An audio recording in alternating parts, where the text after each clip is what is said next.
Phoenix பரவாயில்லையர்களுக்கு அன்பான வணக்கம். நான் பிரேமா கார்த்திகேயன்.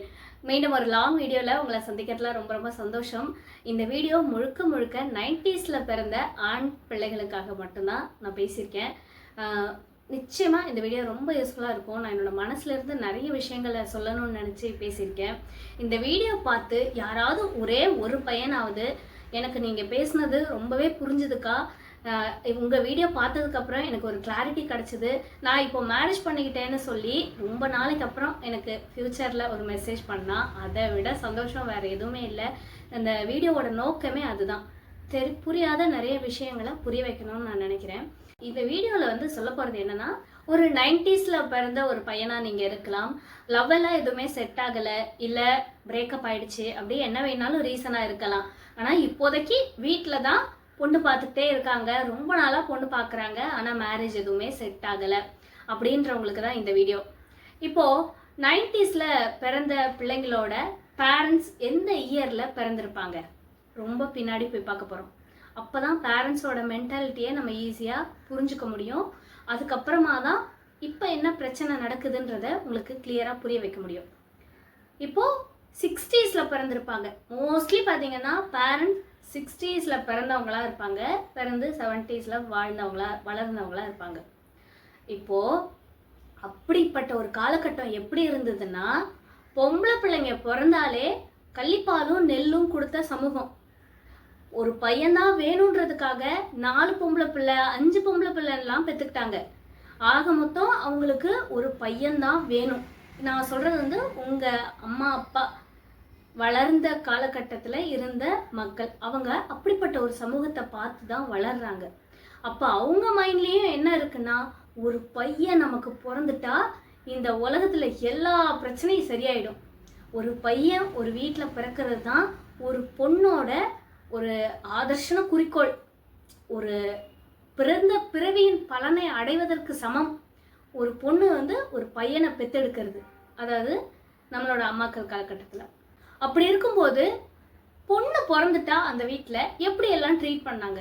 ஒரு பொண்ணு பிறந்துட்டா பெருசாக படிக்க வைக்க வேண்டாம், ஏதோ ஆடு மாடு மேய்ச்சிடலாம், இல்லைன்னா அப்படியே வயசுக்கு வந்த உடனே வீட்லேயே வச்சுருந்து கல்யாணம் பண்ணி கொடுத்துடலாம்.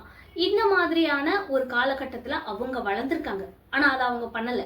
அவங்க எல்லாரும் படிக்க வச்சாங்கன்றதுக்காக அவங்களும் படிக்க வச்சாங்க, பொம்பளை பிள்ளைங்களை எல்லாரும் வேலைக்கு அனுப்ப வச்சாங்களே அப்படின்னு அந்த சமூக மாற்றத்தை அக்செப்ட் பண்ண முடியாமல் அக்செப்ட் பண்ணிக்கிட்டாங்க. ஆனால் அவங்க வளர்ந்த காலகட்டம் எப்படி இருந்தது, அவங்க எப்படி வளர்ந்தாங்க, மோஸ்ட்லி படிச்சிருக்க மாட்டாங்க அம்மாக்கள்லாம். ஏன்னா ஏஜ் அட்டன் பண்ண உடனே அந்த ஊர் தாண்டி அனுப்ப மாட்டாங்க. அப்படியே வீட்டிலேயே பாவாடை தாவணி போட்டிருக்கணும், உட்காந்துருக்கணும், சில வருஷம் வச்சுருப்பாங்க. அந்த சில வருஷத்துலேயும் அவங்க என்னெல்லாம் ட்ரெயின் பண்ணுவாங்கன்னா, ஒரு குடும்பத்தை எப்படி நடத்துறது, எப்படியெல்லாம் சமைக்கிறது, எப்படி வீட்டை கவனிச்சுக்கிறது அப்படின்றது தான் சொல்லி கொடுத்துருப்பாங்க. இப்படியான ஒரு பேக்ரவுண்டில் தான் அவங்க வளர்கிறாங்க. சரி, வளர்ந்து முடிச்சிடுறாங்க. அவங்களும் அதே ஒரு எண்ணத்தில் குழந்தைய பெற்றுக்கிறாங்க. அப்படியே அவங்களுக்கு பையன் பிறந்துடுச்சு. பொண்ணெல்லாம் இருக்கலாம், இல்லாமையும் இருக்கலாம். ஆனால் பையன் பிறந்த உடனே அவங்க என்ன நினைக்கிறாங்கன்னா, பெண் பிள்ளைகளை பெற்ற பெற்றோர்களெல்லாம் பார்த்து கூட ரொம்ப ஏளனமாக சிரிக்கிறாங்க. என்ன நீ 2 பொண்ணு வச்சுருக்க, நீ ஒரே பொண்ணு வச்சுருக்க, நான் பற்றியா பையன் வச்சுருக்கேன் அப்படின்னு அவங்களுக்கு அப்படி ஒரு பெருமிதமும், அப்படியே பையன் பிறந்துட்டா பையன் பிறக்கணும்னு வேண்டிக்கிட்டு திருப்பதி உண்டியலில் இடைக்கிட காசு போட்டு அப்படியெல்லாம் வேண்டி எந்த கோயிலையாவது மண் சோறு சாப்பிட்ணும், ஏதாவது ஒரு வேண்டுதலை வச்சு பையனே பிறந்துடணுன்ட்டு அப்படி ஒரு வேண்டிக்கிட்டு பெற்றுக்கிறாங்க. ஏன்னா ஒரு பொண்ணு பிறந்துட்டா இதை எப்படிடா கரை சேர்க்கறதுன்ற ஒரு கவலை. அதுவே அந்த பொண்ணு கருப்பாலாம் இருந்துட்டா மார்க்கெட்டில் விலை போகாத கத்திரிக்காய் மாதிரி இந்த பொண்ணை கரை சேர்க்கறதுக்கு இன்னும் நம்ம 2-3 சவரன் செய்யணும் அப்படின்ற ஒரு நினப்பிலே தான் அவங்க வாழ்கிறாங்க. ஒரு பொண்ணை கரை சேர்க்கறது தான் இருக்கிறதுலே அவங்களுக்கு ரொம்ப கஷ்டமான விஷயமா தெரிஞ்சுது. ஆனால் நாட்கள் மாற மாற மாற இன்றைக்கி சமூகம் எந்த இடத்துல நிற்குதுன்னா, பெண்களெல்லாம் ரொம்ப ஈஸியாக கல்யாணம் பண்ணிட்டு போயிடுறாங்க. ஆனால் பையங்களோட நிலைமை அப்படியே கேள்விக்குறியாக நிற்கிது. ஒரு வீட்லேயும் முன்னாடியெல்லாம் பையன் வச்சுருக்கேன்னா அப்படி பேரம் பேசி கல்யாணம் பண்ணலாம், நீங்கள் எவ்வளோ சவரன் போடுவீங்க, எவ்வளோ சீர் செய்வீங்க அப்படின்ற கேள்வி கேட்கலாம். ஆனால் இன்றைக்கி அப்படியே இந்த ஜென்ரேஷன் மாறி போயிடுச்சு. அந்த மாற்றத்தை அவங்க எதிர்பார்த்துருக்கவே இல்லை. இந்த மாற்றத்தை அவங்களால ஹேண்டில் பண்ணவே முடியல. இந்த மாற்றம் என்னெல்லாம் அவங்களுக்கு கேள்விகளை எதிர்நோக்கி காத்திருக்காங்கன்னா, பையன் பேரில் சொந்தமாக வீடு இருக்கா, சொந்தமாக கடை ஏதாவது வச்சுருக்கீங்களா? சொந்தமாக போர் செட் இருக்கா? சொந்தமாக நிலம் இருக்கா? சொந்தமாக பீச் இருக்கா? ரயில்வே ஸ்டேஷன் இருக்கா? சொந்தமாக ஏர்போர்ட் இருக்கா? இப்படின்னு மட்டும்தான் கேட்கல, மிச்சம் எல்லாம் சொந்தமாக இருக்கான்னு கேட்க ஆரம்பிச்சாச்சு. என்னடா இவ்வளோ நாளாக நம்ம தானே கேள்வி கேட்குற இடத்துல இருந்தோம், இன்னைக்கு நம்மளை வந்து இவ்வளோ கேள்வி கேட்குறாங்களே. பத்தாயிரத்துக்கு அந்த குடும்பத்தில் அப்பா ஒரு கேள்வி கேட்குறாங்க, அம்மா ஒரு கேள்வி கேட்குறாங்க, பொண்ணு ரிஜெக்ட் பண்ணுறா. பொண்ணு வந்து ஒரு ப்ரொஃபைலையும் பார்த்துட்டு எனக்கு இந்த பையன் வேண்டான்னு சொல்கிறா, எனக்கு இந்த பையன் கலர் பிடிக்கலன்றா, வேலை வந்து செட் ஆகலன்றா, 6 டிஜிட் சேலரி இல்லைன்றா. ஒரு பொண்ணு வந்து பையனை ரிஜெக்ட் பண்ணுறதெல்லாம் அவங்க ஏஜில் பார்த்ததே கிடையாது. அத்தனையுமே ரொம்ப புதுசாக இருக்குது. என்னடா இது பொண்ணுங்களுக்கு வந்த வாழ்வு, நம்ம என்னமோ நினச்சிட்டு இருந்தோமே அப்படின்னு ஒரு எண்ணம் உள்ளுக்குள்ளே இருக்குது அவங்களுக்கு. இதெல்லாம் அவங்க எப்படி ஃபேஸ் பண்ணுறதுன்னு தெரியல, எப்படி கடந்து வர்றதுன்னு தெரியல, எப்படி பதில் சொல்கிறதுன்னு தெரியல. நிறைய பேருக்கு வந்து ஒரு தரகர் ஒரு நம்பர் கொடுத்து ஃபோன் பண்ணி பேசுங்க பொண்ணு வீட்டிலன்னா பேச கூட பயப்படுறாங்க. நம்ம தான் பேசணுமா? ஏன் நம்ம இந்த அளவுக்கு அடிபணிச்சு போகணும்? அவங்கெல்லாம் என்ன மாதிரி ஒரு மென்டாலிட்டியில் இருந்தாங்கன்னா, பையன் பிறந்தாச்சு, இனி நான் தான் ராஜா, எல்லாரும் என் காலு கீழே தான், என்கிட்ட வந்து லைனில் நிற்பாங்க அப்படி நினச்சிக்கிட்டு இருந்தாங்க. ஆனால் இன்னைக்கு நிலைமையே மாறி போயிடுச்சு சுத்தமாக. அந்த மாற்றத்தை அவங்களால அக்செப்ட் பண்ணிக்க முடியல, ஃபேஸ் பண்ண முடியல. இது எல்லாமே வந்து இந்த ஜென்ரேஷனல் கேப்பை அவங்களால அக்செப்ட் பண்ணிக்க முடியாமல் அவங்க திணறது தான். இந்த திணறல் தான் அவங்க ஸ்டெப் எடுக்கவே பயப்படுறாங்க. எங்க நம்மளை வந்து 4 கேள்வி கேட்டு நம்மளை ரிஜெக்ட் பண்ணிட்டா என்ன பண்ணுறதுன்ற ஒரு பயத்திலே இருக்காங்க ஒவ்வொரு தடவையும். அந்த பயத்தினாலேயே நிறைய தட்டி கழிச்சுக்கிட்டே இருக்காங்க அவங்க. ஒரு வரன் வந்தால் நெருங்கி போய் பேச பயப்படுறாங்க, போய் பார்க்கறதுக்கு பயப்படுறாங்க, 4 வார்த்தை ஃபோனில் ஏதாவது கேட்டுட்டா என்ன பண்ணுறதுன்னு பயப்படுறாங்க. அப்புறம் ஓரளவுக்கு மேலே ரிஜெக்ஷன் அவங்களால ஏற்றுக்கவே முடியல. 1-2 ரிஜெக்ஷன் ஆரம்பத்தில் வர்றதை கூட அவங்களால ஏதாவது சமாளிக்க முடிஞ்சுது. ஆனால் தொடர்ந்து ரிஜெக்ஷன் வர வர அவங்க ரொம்ப பயந்து போயிருக்காங்க.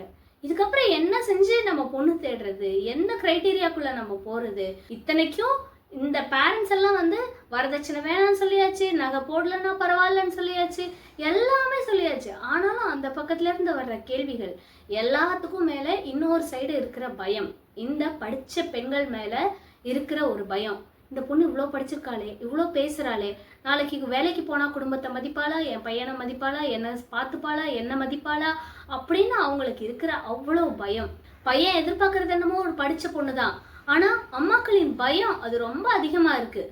இவ்வளோ படித்த பொண்ணு என் குடும்பத்துக்கு ஒத்து வருமா, குடும்பத்தை பார்க்குமா, முதல்ல அங்கே இங்கே எங்கே கேட்டாலும் டைவர்ஸ்னு சொல்லிக்கிட்டே இருக்காங்களே, நாளைக்கு என் பையனுக்கும் அப்படி ஒரு நிலைமை வந்துருமோ, இந்த பொண்ணு முதல்ல வீட்டுக்கு அடங்கின பொண்ணாக இருக்குமா அப்படின்னு அவ்வளவு பயப்படுறாங்க. அந்த பயத்தினாலேயே அவங்க நிறைய ரிஜெக்ட் பண்ணிக்கிட்டேவும் இருக்காங்க. அவங்களுக்கு உண்மையிலே புரியவே இல்லை, நம்ம ரிஜெக்ட் பண்ணலாமா, அக்செப்ட் பண்ணலாமா, இது நல்லவங்களா இருப்பாங்களா, இல்லை நாளைக்கு என் பையனை வந்து டைவர்ஸ் பண்ணிட்டு போயிடுவாளா, எவ்வளோ குழப்பங்களுக்கு மத்தியில் அவங்க சிக்கிக்கிட்டே இருக்காங்க. இதுக்கெல்லாம் ஒரே சொல்யூஷன் என்ன தெரியுமா? நீங்கள் 90s கிட்ஸ் பையனாக இருக்கீங்க அப்படின்னா ப்ளீஸ் உங்கள் அப்பா அம்மாவை நீங்கள் நம்பவே நம்பாதீங்க. இனிமேலும் அப்பா அம்மாவே இருந்து பண்ணுவாங்க அப்படின்னு. ஏன்னா அவங்க அறியாமை தான். அவங்கள குத்தம் சொல்லணும், குறை சொல்லணுன்ற எண்ணம்லாம் எனக்கு கிடையாது. அவங்களுக்கு ஒன்றுமே புரியலை, என்ன பண்ணுறதுன்னு ஒரு கைவிடப்பட்ட மனநிலைமையில தான் அவங்க இருக்காங்க. அதனால தான் நிறைய பேரண்ட்ஸே இப்போ சொல்ல ஆரம்பிச்சிட்டாங்க, நீ ஏதாவது லவ் பண்ணுறியாப்பா, நீ ஏதாவது பொண்ணை கூட்டிகிட்டு போய் கல்யாணம் பண்ணிட்டா கூட எனக்கு பிரச்சனை இல்லைப்பா அப்படின்னு வரைக்கும் சொல்ல ஆரம்பிச்சிட்டாங்க. ஏன்னா அவங்க பார்த்து மனசு நொந்து போயிருக்காங்க. அவங்களால முடியவே இல்லை. இந்த காலகட்டத்தை இப்போ இருக்கிற பெண்களை இந்த ஜென்ரேஷனில் பிறந்த உங்களாலேயே புரிஞ்சுக்க முடியல அப்படிங்கும்போது அவங்களால எந்த அளவுக்கு புரிஞ்சுக்க முடியும்? அவங்க அப்படியே எக்ஸாக்டாக ஆப்போசிட்டாக இருந்த ஒரு காலகட்டத்திலேருந்து பார்க்குறாங்க, வளர்றாங்க. இன்னைக்கு இவ்வளவு மாற்றங்களை ஒரே நேரத்தை அவங்களால அக்செப்ட் பண்ணிக்கவே முடியல. ஈவன் ஒரு 10 வருஷத்துக்கு முன்னாடி கூட நிலைமை இப்படி இல்லை. இன்னைக்கு நிலைமை சுத்தமாக மாறி போயிடுச்சு.